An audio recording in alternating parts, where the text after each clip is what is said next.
Bore da i chi, a chroeso cynnes yn enw'r arglwydd Iesu Grist i'r cyntaf o'n hoedfaon fwy nadoligaidd ni.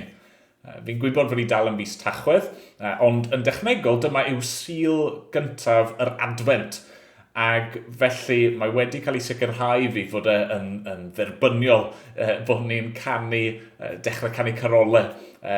Ac gan fod yna gymaint o garolau gwych gennym ni yn y Gymraeg, mae eisiau ni wneud y mwyaf o'r cyfleoedd sydd dyn ni. Ac felly ni hefyd yn mynd i fod yn troi'n sylw ni at stori'r Nadolig sydd yn cael ei chofnodi yn Efengil Mathew.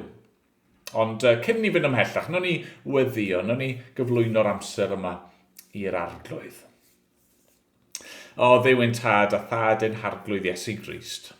I ni yn diolch i ti am y cyfle yma, a'r cyfnod yma o'r flwyddyn lle rydyn ni yn cael ein atgoffa o dy gariad i ni yn yr arglwydd Iesu Grist. Fod e wedi'n caru ni ddigon i ddechrau ar yr daith yna oedd yn arwain i'r groes, am fod e wedi dechrau hynny trwy ddod yn un ohono ni. Cymryd cnawd, dod yn ddyn, dod yn fabi bach i orwedd mewn preseb a arglwydd. I ni'n gwybod bod ni yn gallu falle mynd yn orgyfarwydd efo'r pethau hyn wrth dreulio wythnosau bob blwyddyn yn myfyrio arnyn nhw. Helpa ni. Arglwydd gad i eleni unwaith eto fod yn fendith i ni. Ni'n gwybod fod eleni mynd i fod yn wahanol i'r arfer mewn lot o ffyrdd, a arglwydd bod ni'n tristau am hynny ac yn gweld eisiau rai o'r pethau cyfarwydd hynny. Ni'n gofyn falle bydd yr cyfnod rhyfedd yma yn helpu ni i ystyried o'r newydd. Yr hyn rydyn ni'n darllen amdano fe yn dy air, yr hyn ni'n canu amdano yn ein carolau, yr hyn ni'n ei ddathlu wrth ddweud fod y Nadolig yma a fod Iesu wedi dod. Arglwydd, helpa ni nawr, derbyn ein mawl a'n diolch ni gyd. Amen bod ni'n dod yn enw y Meseia a'r arglwydd Iesu Grist. Amen. Amen. Wel, gadewch i ni ganu carol gyda'n gilydd.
parasau'r ein diw ni, a fel Sonia sy'n gynharach, i ni'n mynd i gymryd seibiant o edrych yn yr Efengyl yn ôl Ioan, ac yn hytrach, o'n i'n meddwl byddwn ni'n treulio chydig wythnosau yn edrych ar ddechrau Efengyl Mathew, lle mae gennym ni cofnod o enedigaeth yr arglwydd Iesu a'r digwyddiadau ynghylch hynny.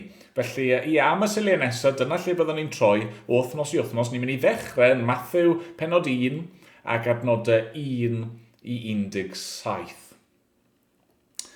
Dyma air ein diw ni. Dyma restr achau Iesu Grist, mab Dafydd, mab Abraham. Yr oedd Abraham yn dad i Isaac, Isaac yn dad i Jacob, a Jacob yn dad i Juda a'i frodyr. Yr oedd Juda yn dad i Perez a Sera, a Tamar yn fam iddynt. Yr oedd Perez yn dad i Hesron, Hesron i Ram, Ram i Aminadab, Aminadab i Nason, Nason i Salmon.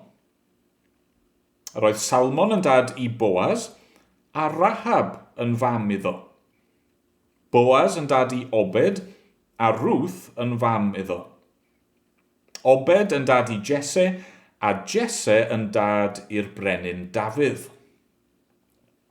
Yr oedd Dafydd yn dad i Solomon, a graig Urea, neu Bathsheba, yn fam iddo. Yr oedd Solomon yn dad i Rehoboam. Rehoboam yn dad i Abea, ac Abea yn dad i Asa. Yr oedd Asa yn dad i Jehoshaphat, Jehoshaphat i Joram, Joram i Osea, Osea i Jotham, Jotham i Ahaz, Ahaz i Hezekiah, Hezekiah i Manasseh, Manasseh i Amon, ac Amon i Josea. Roedd Josea yn dad i Jechonea ei frodyr yng nghyfnod y geithglyd i Babylon. Ar ôl y geithglyd i Babylon, yr oedd Jechonea yn dad i Salathiel, Salathiel i Zorobabel, Zorobabel i Abiwd, Abiwd i Eliakim, Eliakim i Asor, Asor i Zadok, Zadok i Achim, Achim i Eliwd, Eliwd i Eleazar, Eleazar i Mathan, a Mathan i Jacob. Roedd Jacob yn dad i Joseph, gŵr Mair, a hi arroddodd enedigaeth i Iesu, a elwyd y Meseia. Felly, 4 yw cyfanrif y cenedlaethau o Abraham hyd Dafydd, a 40 o Dafydd hyd y geithglyd i Babylon, a 40 hefyd o'r geithglyd i Babylon hyd y Meseia. Amen. Amen. Wel, diolch i Dduw am ei air i ni. Gadewch i ni weddio unwaith eto, gadewch i ni droi at yr arglwydd gyda'n gilydd. O Dduw ein tad i ni yn gwybod wrth i ni nesau at y Nadolig fod y cyfnod yma yn aml yn gallu bod yn ddigon anodd i lawer o bobl. Ni'n gwybod fod e'n gallu bod yn heriol mewn nifer o ffyrdd a falle i ambell un fod y syniad fod y Nadolig yn nesau fod hynny yn fwy o ofid nag o lawenydd. Falle bod yna ambell un sydd yn gwylio'r oedfa yma bore yma sydd ddim eisiau dechrau meddwl am Nadolig a yn arbennig dan yr amgylchiadau bresennol lle mae yna gymaint o ansicrwydd a lle mae yna gymaint o densiynau falle'n gallu bod o fewn teuluoedd efo'r bubbles gwahanol yma ac arglwydd ni'n gwybod fod y Nadolig yma yn mynd i fod os unrhyw beth yn fwy cymhleth nag arfer ac arglwydd ni'n gofio nawr yn neud i ddod yn agos at unrhyw un sydd yn pryderu neu sy'n gofidio am y pethau hyn, yn agos i unrhyw un sydd yn ofnus ac yn falle yn teimlo'n unig, neu'n isel, neu yn teimlo euogrwydd am rhywbeth sydd wedi digwydd yn y gorffennol, neu arglwydd sydd falle efo atgofion poenus o'r adeg yma o'r flwyddyn. Arglwydd ni'n gofyn yn fwy na dim i unrhyw un felly, ac i'r gweddill ohono ni, yn neud i ddod ag neges yn Nadolig, gwir neges yn Nadolig yn fyw i ni, yn real i ni. Yr newyddion da yma fod yna un wedi ei eni yn waredwr. Fod yna berson go iawn wedi ei eni mwyn ein hachub ni. Fod ti o Dduw, Duw y Mab wedi dod yn berson go iawn sydd yn ein caru ni, sydd eisiau dod ato ni a bod yn agos ato ni a sydd eisiau'n cyfleirio ni a'n cysuro ni ac yr un yma sydd wedi dod mwyn delio gyda'n pechod a'n cywilydd ni a'r cwbl oll. O Arglwydd, diolch fod hynny'n cael ei gynnig i ni. Mae'n cael ei gynnig i ni'r bore yma, a'r Nadolig yma. Beth bynnag arall sy'n wahanol, os ni'n gallu mynd i lefydd penodol, os ni'n gallu cael gafel ar bwydydd penodol neu dathlu mewn ffyrdd gwahanol, diolch fod hyn ddim yn newid. Yr arglwydd Iesu, yr un gath ei eni, yr un a dyfodd yn ddyn ac nath fyw yn ifydd ym mhob dim, yr un yna nath ddod a cael ei eni mwyn marw a marw dros ei bobl yr un na sydd nawr yn fyw ein mwyn ni. O da, diolch i ti am hyn. Diolch am y newyddion da, am yr gobeith sydd gennym ni yn yr arglwydd Iesu. Gwna hynny'n fyw i ni unwaith eto'r bore yma. Nawr, wrth i ni edrych ar y rhestr yma o enwau yn achau Iesu, gad i ni weld y gobaith sydd i'w gael yn y geiriau hyn. Da'r clyw ein gweddi ni nawr. Bydd yn agos ato ni. A mae'n bod ni'n gofyn yn enw ac yn heiddiant yr arglwydd Iesu Grist. Amen. Amen. Wel, i ni nesaf mynd i gael stori fach i'r plant. Bore da blant. Heddiw, dyn ni'n cael egwyl o'n cyfres ar Efengyl Ioan ac yn trwy at Efengyl Matthew. Daw'r darlleniad o Matthew 1 adnodau 1 i 17. Yn y darlleniad, rydyn ni'n clywed am achau, neu mewn geiriau eraill, coeden deulu Iesu Grist. Yn yr 17 adnod, dyn ni'n gweld 42 o genadlaethau gwahanol a gweld hen dad cu Iesu. Mae'n olyg sydyn ar holl stori'r Hen Testament. Efallai roedd rhai o'r enwau yn y darn yn gyfarwydd iawn i chi. Enw rhywun fel Abraham. Dyma ddyn o'r Hen Testament roedd Duw wedi dewis ac wedi rhoi addewidion arbennig iawn iddo. Beth am enw'r brenin Dafydd? Mae'n rhaid fod hwnnw'n gyfarwydd i chi. Wrth gwrs Dafydd oedd brenin mawr Israel, ac awdur llawer o'r salmau, a dyma ddyn arall roedd Duw wedi dewis i arwain ei bobl.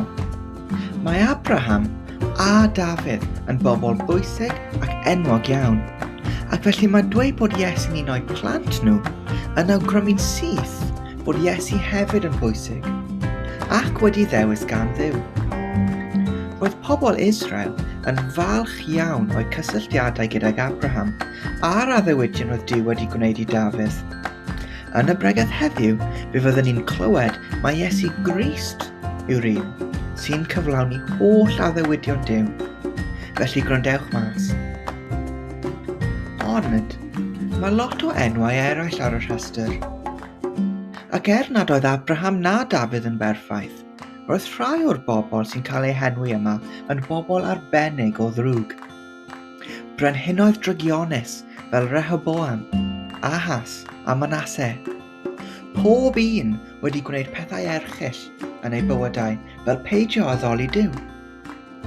Ac eto, mae Iesu yn perthyn iddyn nhw hefyd. Mae Iesu Grist wedi dod i ganol byd pechadurus. Mae wedi dod yn un ohonom ni, yn debyg i ni ym mhob ffordd heblaw ei fod yn ddibechod. A gwnaeth Iesu hyn mwyn achub pobl o'i pechod. Beth am i chi blant wneud coeden deulu i Iesu heddiw a'i hanfon ato ni. A chofiwch bod rhaid cynnwys pobl fel Abraham a Dafydd a Rehoboam. Wel, diolch am y stori hynny. Nawr, i ni'n mynd i ganu carol arall efo'n gilydd, ac un math o garol sydd wedi dod yn boblogaidd iawn eto yn y blynyddoedd diwethaf yma yw y carolau Plygain. Ac mae'r garol nesaf ni'n mynd i'w chanu yn garol Plygain, a cyn i ni chanu, mae Dad yn mynd i ddweud ychydig bach yn fwy wrthon ni.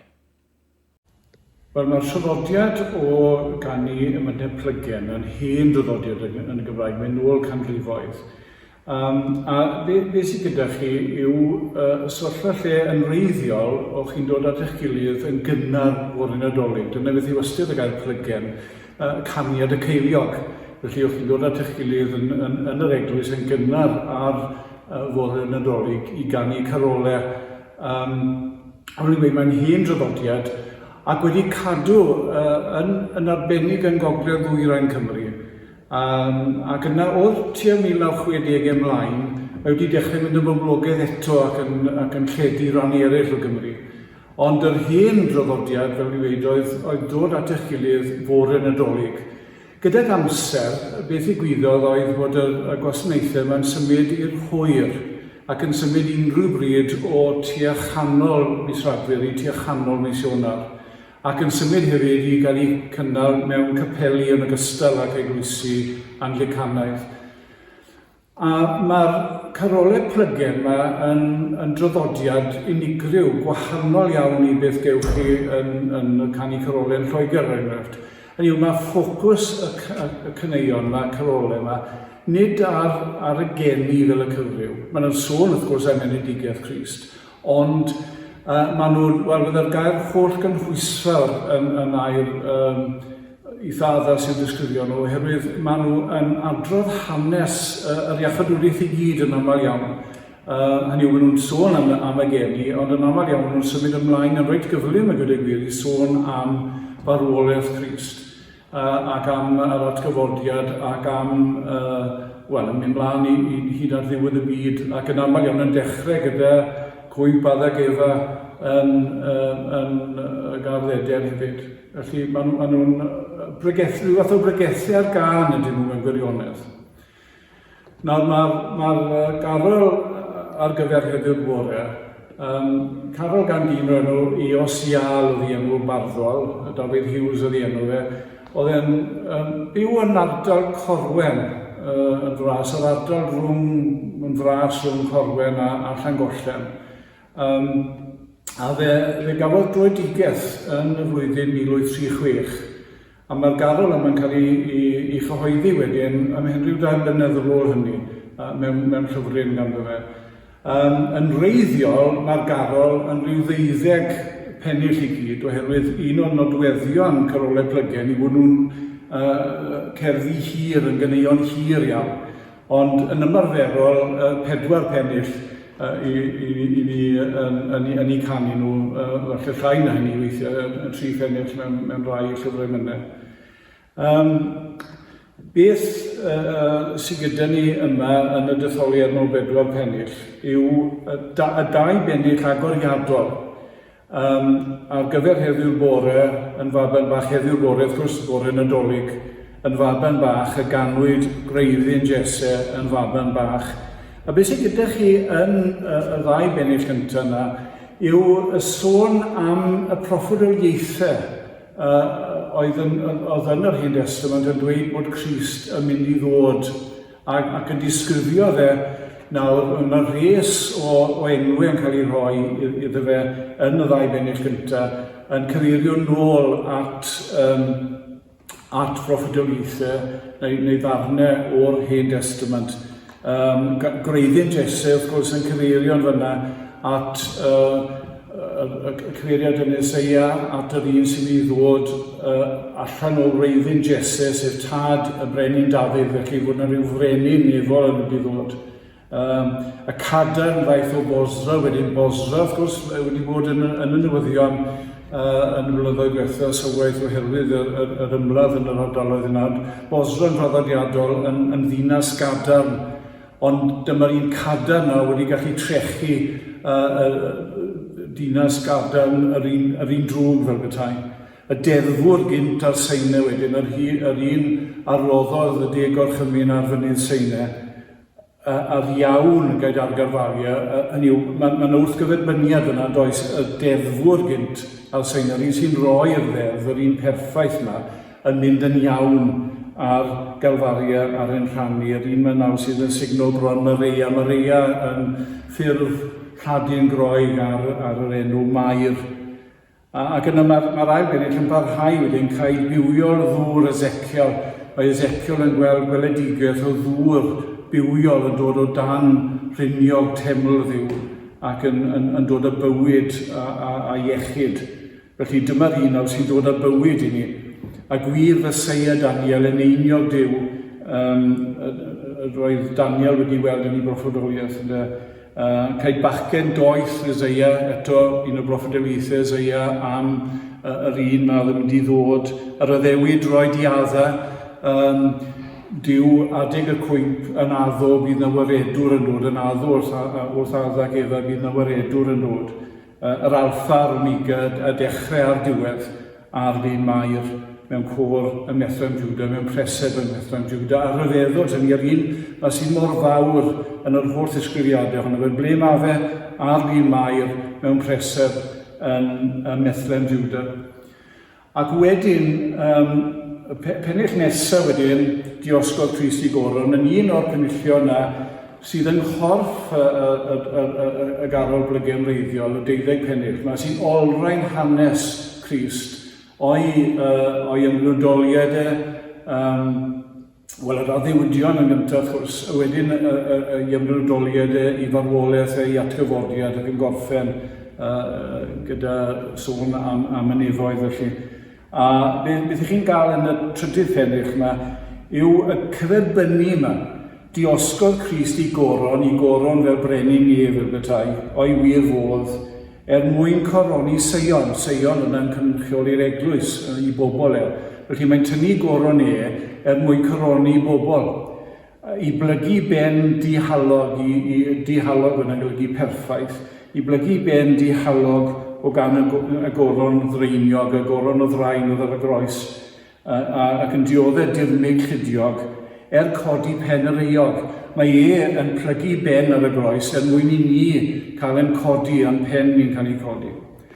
Ac yn ar ôl adrodd hanes Crist a'r iachadwriaeth, a'r pennill ola yn y garol, am hyn bechadu'r brysian, am hyn, oherwydd popeth chi wedi glywed yn y garol hyd yma, am hyn nawr, brysiau fel yr wyt, hynny yw, mewn edifeirwch ond fel yr wyt, ti'n gallu gwella dy hunan, ond mae eisiau ti ddod nawr i mofyn am y noddfa sydd yn Crist.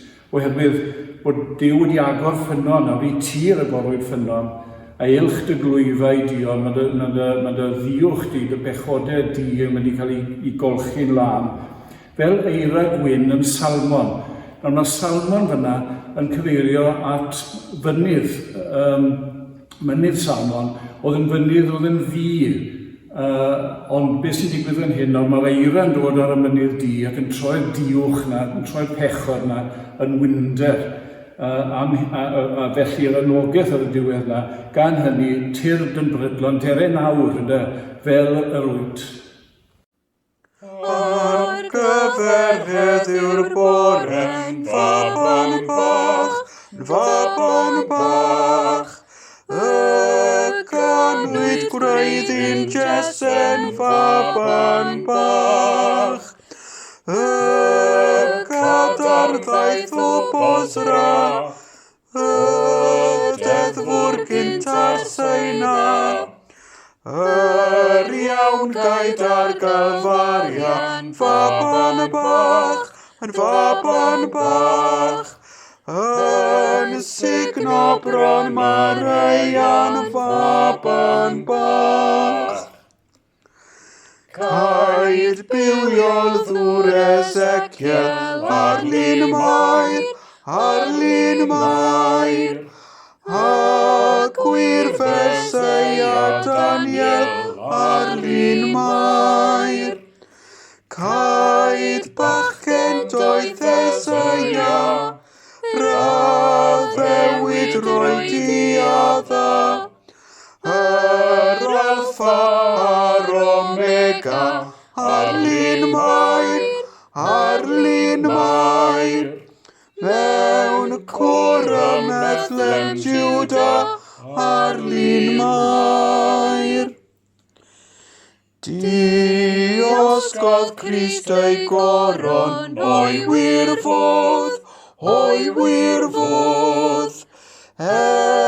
Mwyn coron i Sion, o'i wir fodd.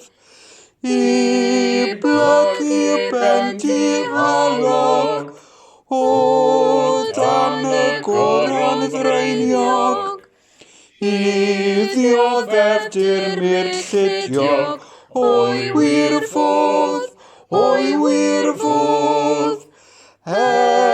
Codi pen yr aiog, o'i wir fodd. Am hyn bechad i'r brysia, fel yr wyd. I mofyn am y noddfa, fel yr wyd. I tir agorwyd ffanon, ailch dy glwyfau dion. Fel eira gwyn yn salmon, fel yr wyd. Gan hynny tirdan brydlon, fel yr wyd. Wel, trowch gyda fi felly at yr Efengyl yn ôl Mathew penod 1 ac adnodau 1 i 17. Nawr, sut mae'r Nadolig yn dechrau i chi?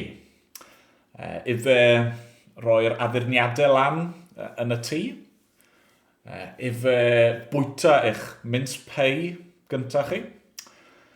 Ife clywed rhyw gân ar y radio fel un Mariah Carey? Neu ife cael yfed pumpkin spice latte? Allwn ni fynd mlaen wrth gwrs. Os ni'n onest, mae'n anhebygol iawn fod unrhyw un di ateb y cwestiwn yma a dweud, wel, mae'r Nadolig yn dechrau i fi gyda restr hir o enwau anghyfarwydd. Ond dyna sut mae Mathew yn dechrau ei Efengyl e. Dyna sut mae Mathew yn dechrau ei gofnod e o enedigaeth Iesu ac o fywyd yr arglwydd Iesu Grist. Restr o enwau, achau, coeden, deulu. Dwi ddim yn ddarlleniad ni bob amser yn cael adeg yn Nadolig. A gweud y gwir, mae'n ddigon cyffredin i neidio drosto fe ac mynd yn syth at lle mae'r narratif, y stori yn dechrau. A falle bore yma wrth i fi ddarllen ac o'ch chi'n gwrando ac yn dilyn, bod chi wedi meddwl eich chi'n, wel, mae hwnna'n ffordd od i ddechrau llyfr. Falle bod rai ohoni wedi gweld y restr yna arbennig o ddiflas. Falle, os ych chi wedi gorfod darllen y restr yma o enwau mewn oedfa yn gyhoeddus, bod yr adran yma yn codi rhywfaint o ddychryn i chi.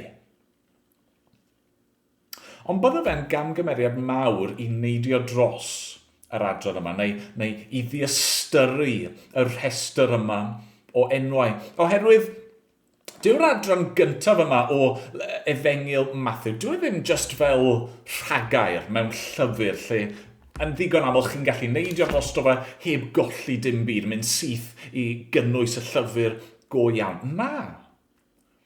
Na, mae Mathew Levi, un o ddisgyblion a apostolion yr arglwydd Iesu Grist, mae wedi dechrau ei lyfrau fel hyn am reswm. Dyma lle mae'r Nadolig yn dechrau. A'r peth cyntaf sy'n dod allan, yr peth cyntaf amlwg i ni'n gallu dysgu o'r rhestr yma, yw fod Iesu yn berson hanesyddol. Oedd Iesu yn berson go iawn. Mae'n dod allan yn syth yn dod wrth i ni ddarllen am y bobl go iawn yma. Wel, wrth gwrs, felly bod Iesu, yr un sydd wedi cael ei enni fan hyn, ar waelod y rhestr achau, mae e hefyd yn berson real. Doedd Iesu ddim jyst i ymddangos o nunlle yn anisgwyl. Na, mae Duw wedi datguddio i ni fan hyn yn ei airau fod gan Iesu deulu, daearol. Mae Mathew fan hyn yn cofnodi pwy yw Iesu. O safbwynt dynol, beth yw ei achau e? Dwi ddim yn cofnodi pawb. Dwi ddim yn mynd nôl yr holl ffordd i adda fel mae Luke yn gwneud yn ei efengil e, ond ar lefel hollol sylfaenol, hollol syml, be mae Mathew eisiau pwysleisio ar ddechrau i lyfr e, ar ddechrau'r Nadolig fel petai, yw bod Iesu yn berson hanesyddol go iawn. Mae jyst darllen ambell adnod 2. Roedd Abraham yn dad i Isaac, Isaac yn dad i Jacob, a Jacob yn dad i Juda a'i frodyr. Ac yna mae restr yn mynd mlaen yn dydy'r holl ffordd i adnod 16. Yr oedd Jacob arall wrth gwrs, yn dad i Joseph, gŵr Mair, a hi a roddodd enedigaeth i Iesu a elwyd y Meseia. A mae'n rhaid i ni ddeall, mae nid jyst rhyw trivia sydd gennym ni fan hyn. Na, bydde y wybodaeth yma yn holl bwysig i pobl yr arglwydd. Bydde'r Israeliad eisiau dangos pwy oedden nhw, i bwy o'n nhw'n perthyn, bod nhw wir yn olrhain eu hachau nhw yn y genedl Iddewig. Os o'n nhw methu gwneud hynny, wel bydden y goblygiadau. Bydden y broblemau yn ei gwynebu nhw yn gymdeithasol ac yn mywyd crefyddol y wlad. A felly mae Mathew fan hyn yn dangos, mae Iesu yn ffitio i fewn i hanes y genedl. Ac ar ben hynny, mae eisiau pwysleisio fod Iesu yn dod mewn cyd-destun hanesyddol. Adnod 17.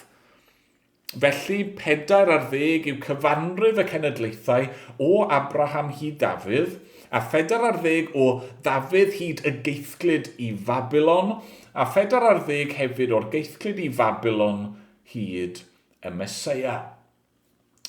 Mae Mathew nodi rai o'r pwyntiau allweddol yn hanes cenedl Israel. Abraham yn cael ei ddewis gan Dduw, tad y genedl. Dafydd a frenhiniaeth yn cael ei sefydlu fe, y brenin mwyaf mewn llawer o ffyrdd yn hanes y genedl, ac yna y geithglyd pan gafon nhw i concro gan Babylon a'i cymryd o'i gwlad ei hun cyn i Dduw yn ei ras a'i ffyddlondeb i dychwelyd nhw. Mae Iesu yn dod fel rhan, fel cyflawniad, ond fel rhan o'r hanes yma.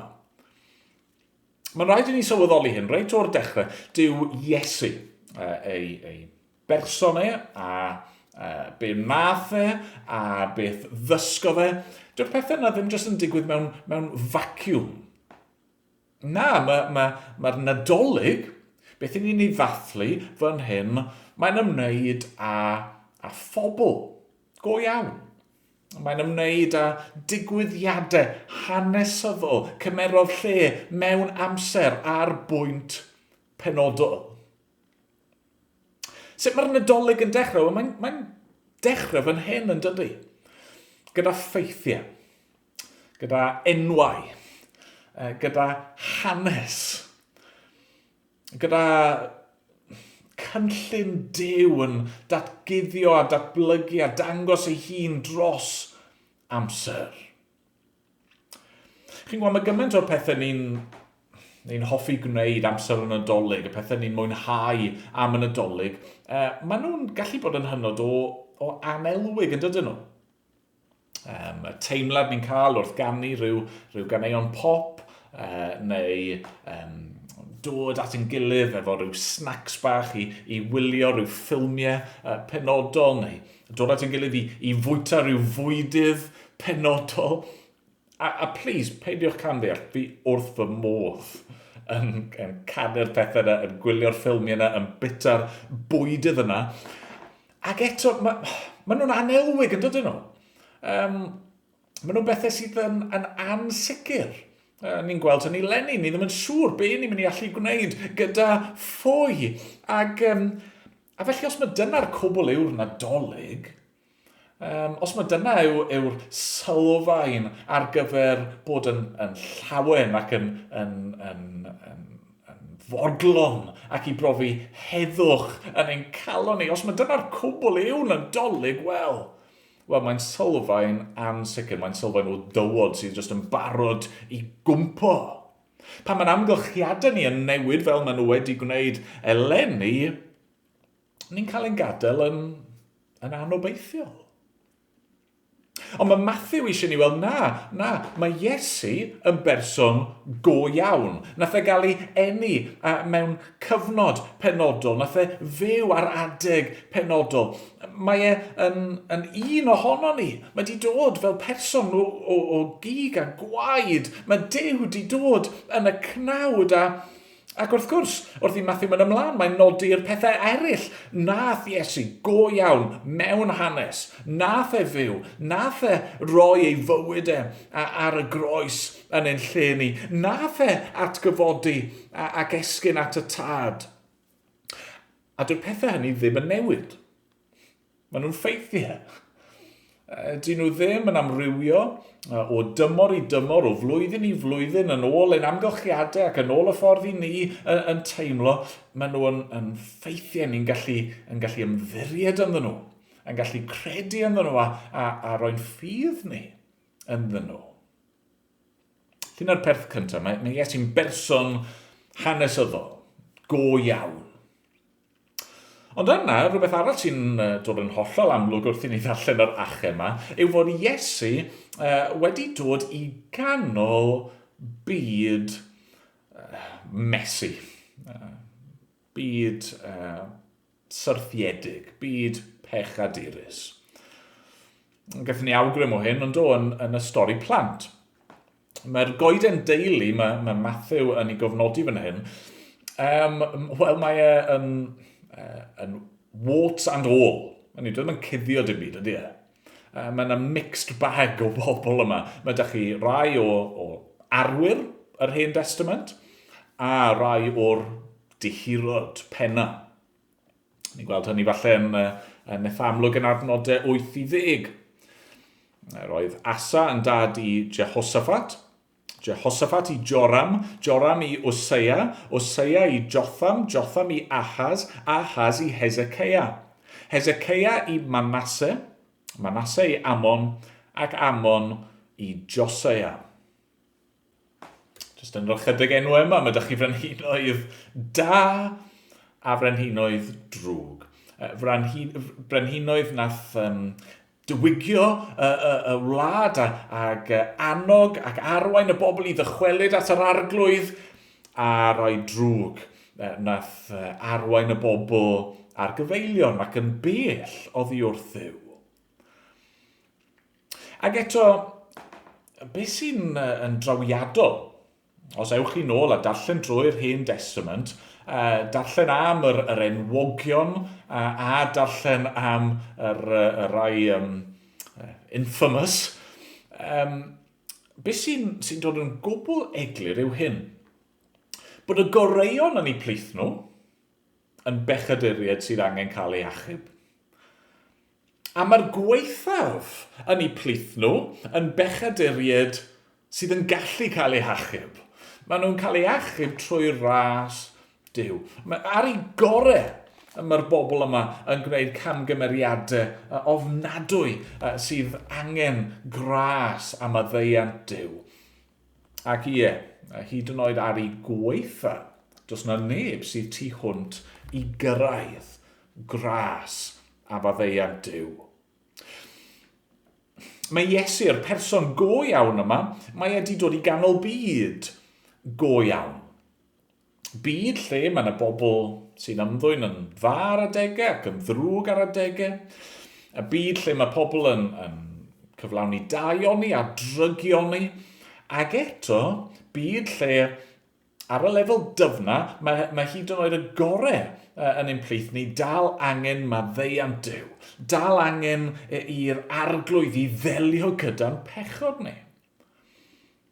Byd sydd, wel, mewn gair, yn mesu. Mae bywyd yn gallu bod yn hynod o gymleth yn dydy. A falle'r ffordd mae hynny'n dod allan gliriaf a gweud y gwir yw yn y ffaith fod Matthew fan hyn yn cynnwys nid jyst yr enwau cyfarwydd enwog yna, yr arwyr yna, a'r brenhinoedd da a drwg, ond mae'n cynnwys enwau annisgwyl, sef rai o'r gragedd sydd yng nghoeden teulu Iesu. Yn adnod 3, roedd Juda yn dad i Perez a Sera, a Tamar yn fam iddynt. Adnod 5, roedd Salmon yn dad i Boaz, a Rahab yn fam iddo. Yna nes ymlaen yn adnod 5, Boaz yn dad i Obed, a Ruth yn fam iddo. Adnod 6, roedd Dafydd yn dad i Solomon, a graig Urea, sef Bathsheba, yn fam iddo. Ac yna wrth gwrs, adnod 16, Mair ei hun. Roedd Jacob yn dad i Joseph, gŵr Mair, a hi a roddodd enedigaeth i Iesu a elwyd y Meseia. Nawr, mae'n siŵr bod rai ohono ni'n anghyfarwydd efo'r enwau yma a'r hanesion sy'n cael eu cofnodi amdano nhw, a felly, os allai jyst roed rhyw grynodeb o rai o'r pethau arwyddocaol amdano nhw, Tamar, wel, oedd gŵr Tamar di marw, ac oedd ei frodyr yn gwrthod cyflawni ei dyletswydd, eu cyfrifoldeb nhw ati hi, a felly roedd Tamar di cael ei gadael yn weddw ac yn ddiblant. Yna mae dych chi Rahab. Oedd Rahab yn Bytain.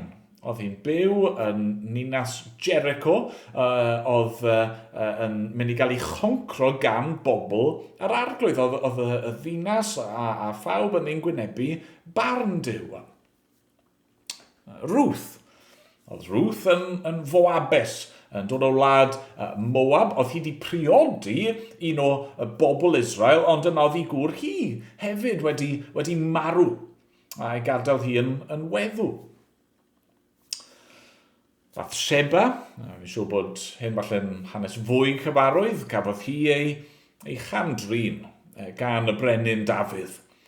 Ac gafodd ei gŵr hi, Urea, i ladd fel rhan o gynllwyn mwyn cuddio'r ffaith fod Bathsheba di beichiogi gan Dafydd. Ac yna hyd yn oed Mair, mae sefyllfa hi yn un cymleth yn dydy. Graig ifanc. Mae di dyweddio i Joseph, ond dyn nhw ddim di dod at ei gilydd fel gŵr a graig eto, ac yn sydyn mae hi yn beichiogi. Nawr, ni wedi mynd trwy'r enw yna'n gloi, fi wedi gorsymleiddio chydig bach, ond hyd yn oed ar y lefel arwynebol yna, beth sy'n dod drosodd? Wel, maen nhw'n hanesion mesu, cymleth, trist, poenus, gwaredwyddus, peryglus. Ond beth sy'n nodweddu y gwragedd yma i gyd? Wel, I ffydd nhw. Nid yr hyn ddigwyddodd iddyn nhw sydd yn ei diffinio nhw, ond ei ffydd nhw yn nhw. Maen nhw'n gosod ei gobeith nhw, nid yn ei amgylchiadau, ond yn yr arglwydd ac yn ei addewidion Roedd gan Tamar ffydd i gymryd materion i'w dwylo ei hun a sicrhau etifedd trwy Jwdaeth a'r ynghyfredd. Roedd gan Rahab ffydd wrth iddi helpu sbiwyr Israel i guddio ac yna dod yn un o bobl yr arglwydd. Roedd gan Ruth ffydd wrth iddi lynu wrth ei mam ynghyfraith hi a dychwelyd gyda hi i Bethlehem a dod yn un o bobl yr arglwydd, yn dilyn yr arglwydd. Roedd gan Bathsheba ffydd wrth iddi hi fyny mae Solomon, ei mab hi a Dafydd fyddai yn etifeddu yr orsedd ac yn teyrnasu. Oedd gan Mair ffydd. Oedd hi'n barod i ddweud wrth yr angel, mae fi yw llaw forwyn yr arglwydd. Oedd hi'n barod i wneud beth bynnag oedd Duw yn ei ofyn, beth bynnag fyddai hynny yn ei gostio iddi hi. Roedd ganddyn nhw ffydd. Ond nhw ddim yn mynd i adael i'w sefyllfa nhw i gael y gair ola.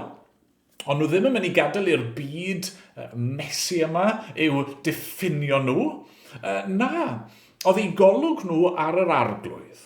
Ac ond nhw'n ymddiried yn y Duw yma oedd wedi addo anfon gwaredwr. Yng nghyflawniad yr amser oedd e'n mynd i anfon un byddai yn delio gyda'n pechod ni ac yn delio gyda'r byd syrthiedig pechadurus yma. Ac oherwydd ei ffydd nhw, mae'r arglwydd yn ei canmol nhw ac yn ei cynnwys nhw yn y rhestr yma, rhestr achau yr arglwydd Iesu Grist. Maen nhw'n rhan o gynllun Duw i ddod â'r gwaredwr i'r byd. Sut mae'r Nadolig yn dechrau? Mae'n dechrau fan hyn, yn dydy? Sylweddoli fod y byd yma yn mes. A falle bod ni'n trial anghofio hynny adeg y Nadolig, neu'n llenwi'n bywyd ni efo'r goleuadau hyfryd yma a'r danteithion gwahanol yma ac ni'n gwneud yr holl bethau braf yma mwyn ceisio anghofio am ychydig bach am y tristwch a'r drygioni, a'r eogrwydd, a'r anghyfiawnder sydd yn y byd yma. Ni'n rhoi'n gobeith ni yn y pethau hyn mwyn ceisio tynnu'n sylw ni o'r ffaith bod ni'n anobeithiol. Mae Nadolig yn dechrau fan hyn wrth i ni sylweddoli fod y byd yma yn mesu.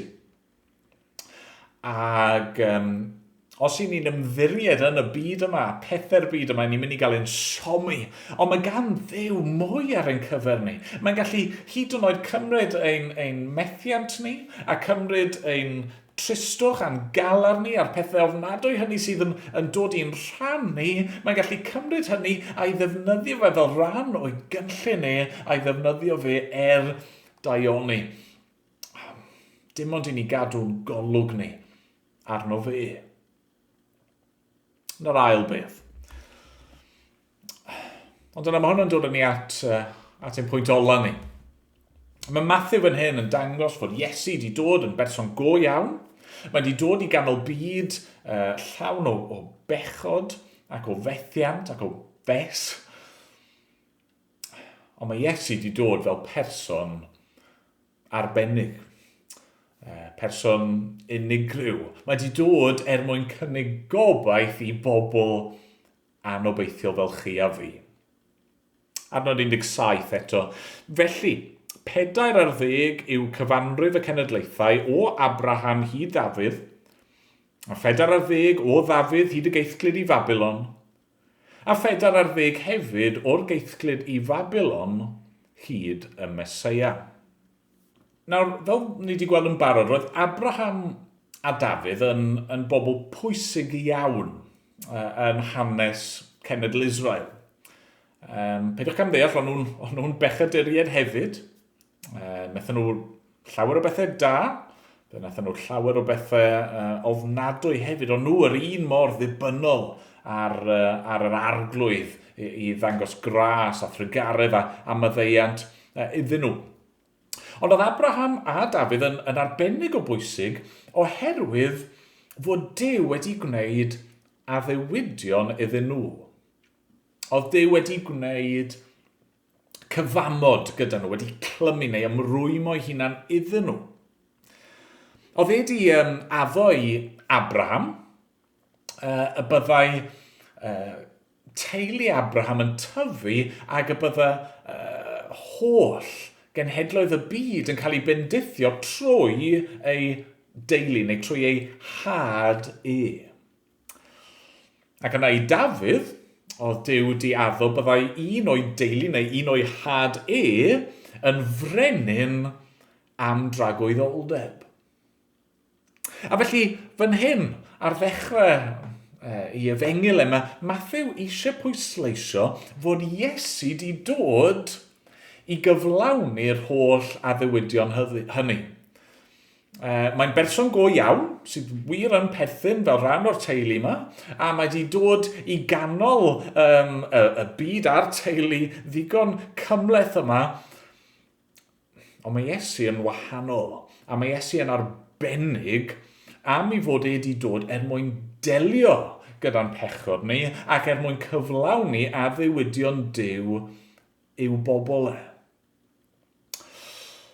Nawr, os ewch chi nôl ac edrych trwy'r Hen Testament, edrych ar y restrau sydd yn ei fyna o'r enwau teuluoedd gwahanol, os chi'n mynd ac yn gwneud chydig bach o waith detectif, newch chi ddarganfod yn ddigon buan fod Mathew fan hyn wrth ddweud fod yr 14 cenhedlaeth rhwng Abraham a Dafydd, 14 rhwng Dafydd a'r geithglyd, 14 rhwng y geithglyd a gen Iesu, fod e ddim yn dechnegol gywir.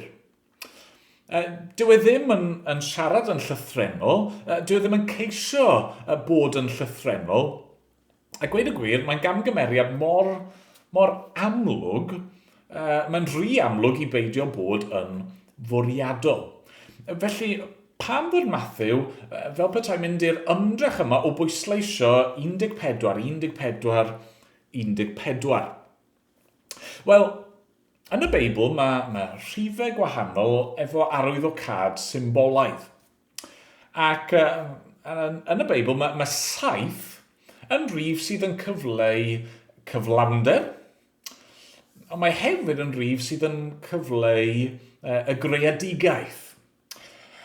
Ac, wel, sa'n dda mathemateg, ond fi'n gwybod fod 7 a 7 yn gwneud 14, felly mae 14 yn ddwbl 7, mae'n ddwbl gyflawn, yn ddwbl greadigaeth fel petai. A felly fan hyn,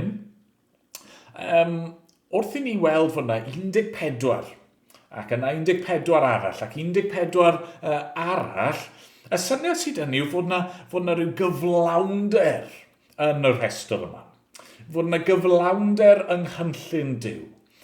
Fod Duw fan hyn yn creu rhywbeth newydd ac yn dod â'r greadigaeth newydd yma fel petai i'w gyflawnder e. Ac eto, beth sy'n od yw, wel, os ydych chi 14, mae hwnna dim ond yn 6 set o 7, yn dydi? 7 a 7, 7 a 7, 7 a 7. Byddwn ni'n disgwyl, mewn ffordd, fod yna rhywbeth arall yn dod. Ac wrth gwrs, y peth arall sydd yn dod fan hyn yw Iesu. Be sydd yn cyrraedd fan hyn? Wel, fe yw'r un sydd wedi dod i gyflawni holl gynllun Duw. Fe yw'r un sydd wedi dod mwyn dechrau nawr y greadigaeth newydd ynddo fe. Fe yw'r un sydd wedi dod nid i ddechrau cenhedlaeth newydd o blant llythrenol, ond o bobl ysbrydol sydd trwyddo fe, trwy ffydd ynddo fe yn blant i Dduw. Mae wedi dod yn mwyn dechrau creadigaeth newydd a phobl arbennig i Dduw. Pobl o bob llwyth a iaith. Pobl o bob cenedl dan hael. Mae wedi dod mwyn eistedd ar yr orsedd a reoli fel brenin ar ei bobl am dragwyddoldeb. Sut mae'r Nadolig yn dechrau? Mae'n dechrau fan hyn. Trwy weld fod Iesu yn berson arbennig, fod e'n unigryw, fod yn neb yn cymharu gyda fe. Mae yn Feseia. Fe yw'r brenin. Mae Duw di addo, yr un sydd wedi ei eneinio ar ysbryd glân, yr un sydd wedi dod mwyn ein hachub ni. Beth bynnag yw ein hanes ni, beth bynnag yw ein cefndir ni, beth bynnag yw ein hachen ni, a lliw ein croen ni, a'n diwylliant ni. A faint bynnag o mes i ni wedi gwneud o'n bywydau ni. Mae Iesu fan hyn yn dod mwyn rhoi dechrau newydd i ni. Bywyd newydd. Teulu newydd. Mae Iesu Grist wedi dod mwyn cynnig cyflawnder a gobaith a goleuni a llawenydd i ni. Ond mae wedi dod yn un ohono ni. Dyna faint mae Duw wedi'n caru ni fod Iesu wedi dod yn un ohono ni. Fel ni, yn debyg i ni ym mhob ffordd, heblaw fod ei yn ddibechod. Mae wedi dod a mae wedi cymryd ein gwarth a'n euogrwydd, a'n pechod, a'n cywilydd, a wedi cymryd y cwbl arno fe ei hun ar y groes. A mae wedi dod mwyn i holl addewidion Duw i gael ei cynnig i chi.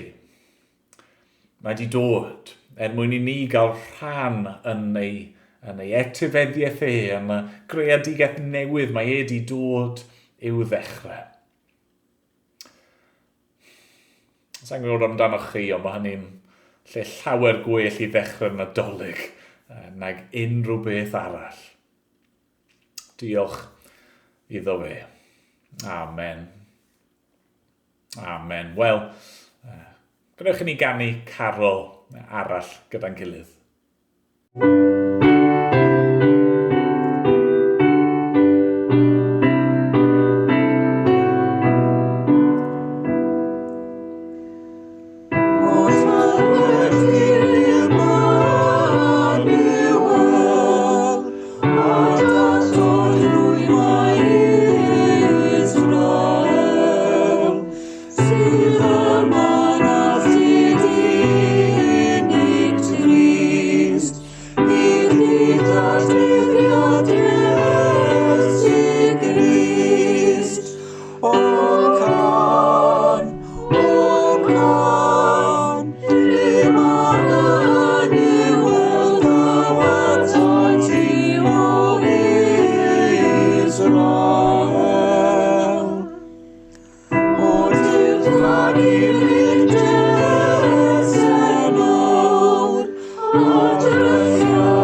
ymuno â ni yn ein oedfa ni eto. Os yw'r wythnosau nesaf yma, a'r cyfnod yma yn anodd i chi, yn heriol i chi mewn unrhyw ffordd yna, please cysylltwch â ni. Fel eglwys byddwn ni wrth yn bodd yn ceisio eich helpu chi a'ch gwasanaethu chi mewn unrhyw fodd, ond please cysylltwch â ni. Gadewch i ni weddio nawr, gadewch i ni gyflwyno ein hunan i'r arglwydd. O dad, i ni yn diolch i ti bod ni wedi gallu meddwl yn awr am yr arglwydd Iesu. A gweld mae dyma lle sydd rhaid i ni ddechrau. Fod yn berson fel ni. Wedi dod i fyd pechadurus mwyn ein hachub ni. A ni'n gofyn eto nawr arno ti'n gwarchod ni i fod yn agos ato ni ac yn yr wythnosau nesaf yma i siarad â ni a dangos o'r newydd dy gariad i ni. Da, derbyn ein mawl ni a'n diolch ni yn awr. Amen bod ni'n dod yn enw y Mesaia. Amen. Amen.